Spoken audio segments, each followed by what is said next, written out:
When the world falls quiet, and the only sound that fills the silence is the rhythm of your own breath, you may begin to ask yourself, why am I so alone?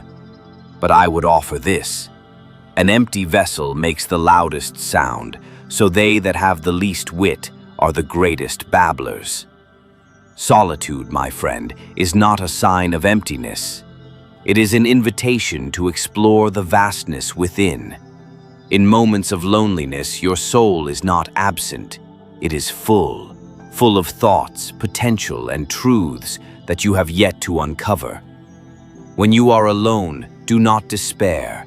Instead, listen, for it is in loneliness that the soul begins to speak. Let us, then, walk together. Let us discuss what loneliness truly means. In my writings, I often spoke of the allegory of the cave. The prisoners, shackled and chained, could only see the shadows cast on the wall, believing those shadows to be the only reality. Now reflect on this. When you feel lonely, are you not often gazing at shadows?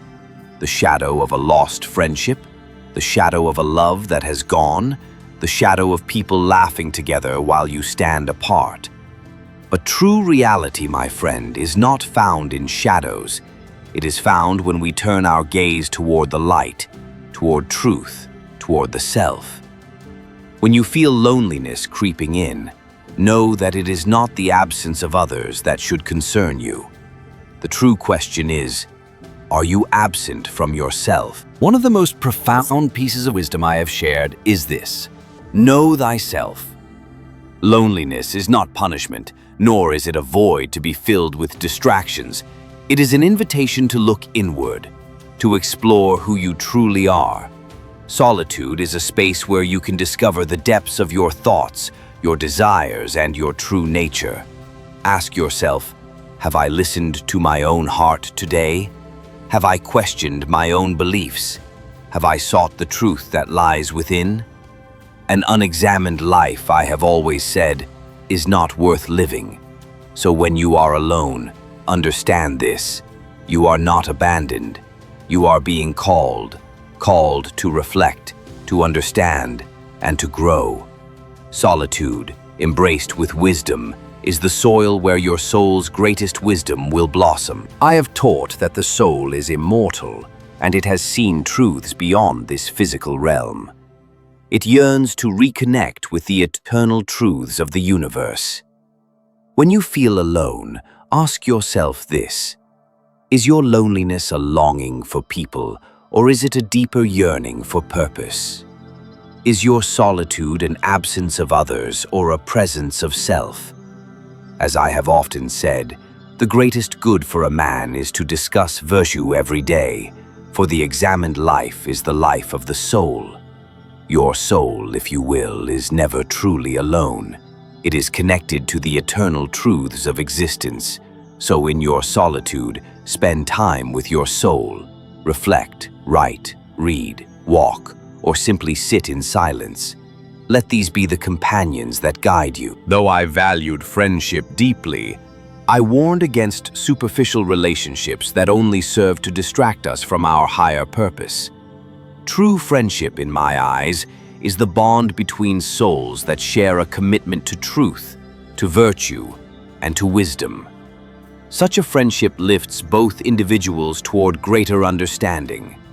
So, when you feel alone, ask yourself, am I surrounded by people who elevate my soul, or do I simply fill the void of time with their presence? In my writings, I encouraged the pursuit of knowledge and truth, even if it meant walking alone.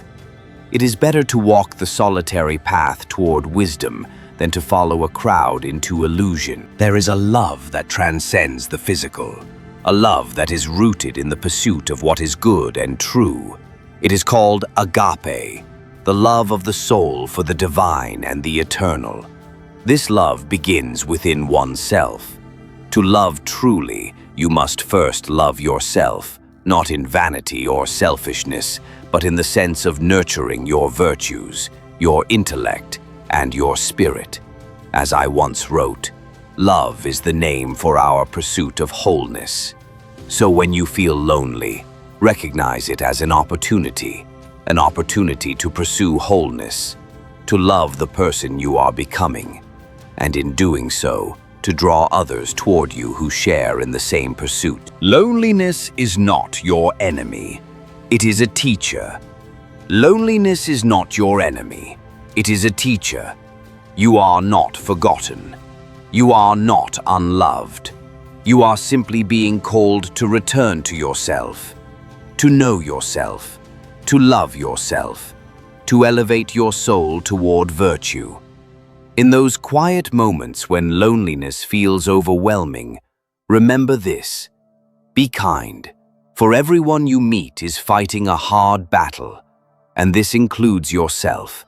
So let us be gentle with our loneliness. Let us see it not as a void, but as a sacred space, an invitation to grow, to learn, and to become whole.